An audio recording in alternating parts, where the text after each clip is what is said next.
Welcome to Rewire the Thoughts, where ancient wisdom meets modern reflection. Discover timeless ideas, reimagined for today's world. All right, welcome back. Today, we're diving headfirst into the seriously complex and morally gray world of the second book in the Shiva Trilogy.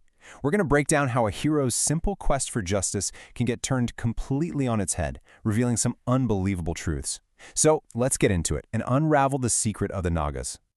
So I want you to just let this question sink in for a second, because honestly, it's the core of this entire story. What if the very people you believed were monsters, the ones you've sworn to destroy, were actually your family? Just think about that. Okay, Section 1, A Vow for Vengeance. And the subtitle says it all. A hero's quest begins with a lie. This is where it all starts, with our hero, Shiva. He's just been named the Nilkanth, the big prophesized savior. But his journey, well, it kicks off with a devastating tragedy. So here's how it all goes down. Shiva arrives and is hailed as this legendary savior, the Nilkanth. Everything seems to be going right. But then, bam! His close friend, a scientist named Brahaspati, is murdered. And not just murdered, brutally killed. Shiva is, as you can imagine, completely enraged, and he makes a vow right then and there. He's going to hunt down the killers, this mysterious group called the Nagas. So you're probably asking, okay, who are these Nagas?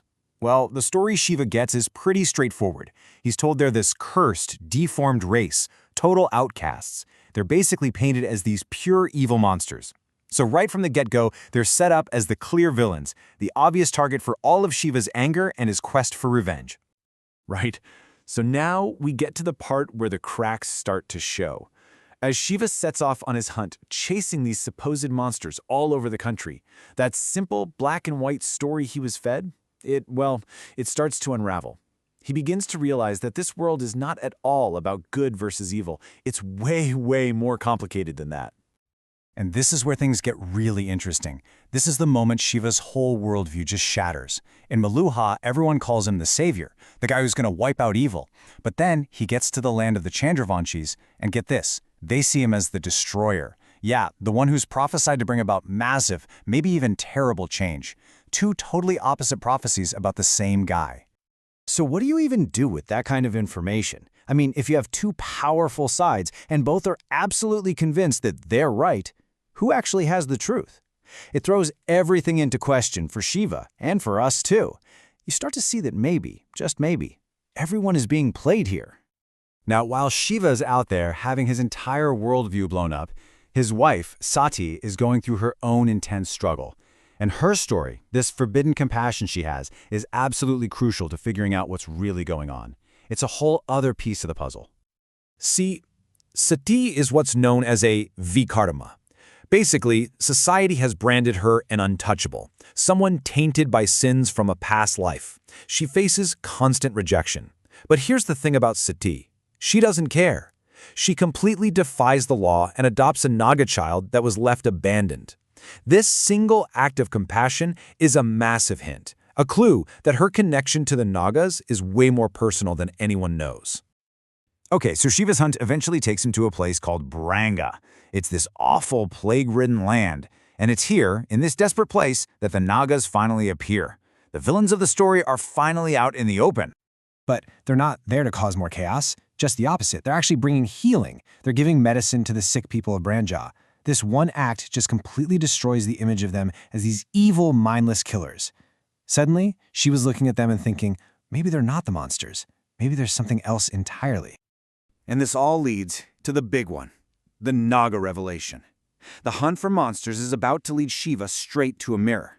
He tracks them to this dark, hidden cave. He goes in, ready for the final battle. But what's waiting for him inside isn't a monster. It's a truth that's going to change absolutely everything. Inside, the fearsome leader of the Nagas steps forward.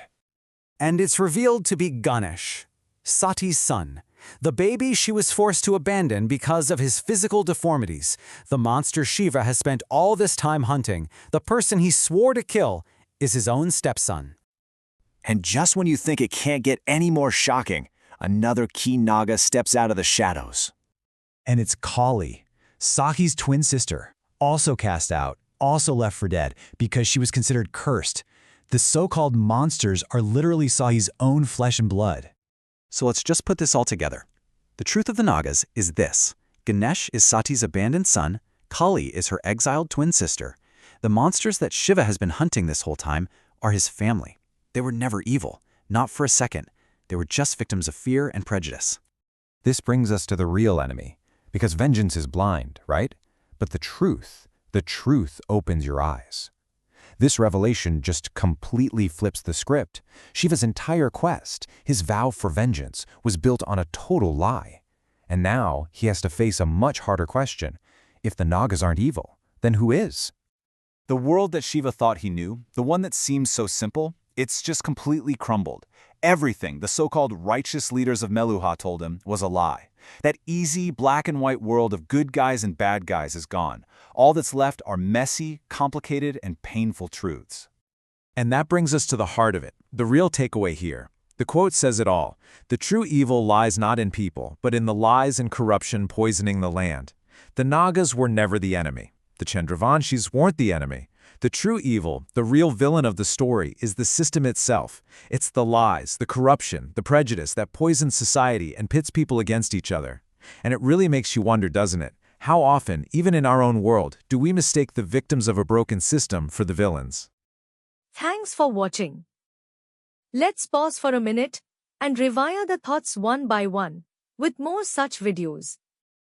Don't forget to like, share, and subscribe to Rewire the Thoughts.